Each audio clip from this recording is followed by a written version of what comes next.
Hey everybody! With Simplified, you can resize your artboard to fit any platform in just one click. And in this video, I'm going to show you how. The first thing we'll do is click on our artboard.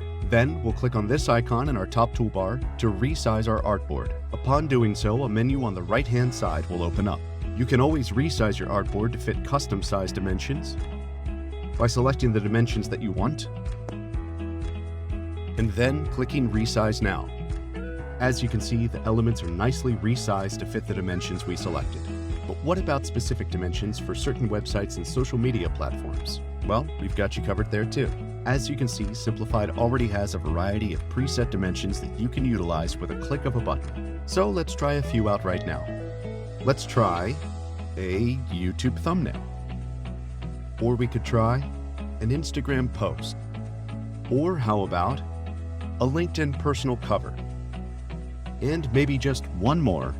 How about a Facebook feeds ad? Nice. Keep in mind, even after you've changed the dimensions to your artboard, you can continue to edit it and move around your elements until it meets your liking.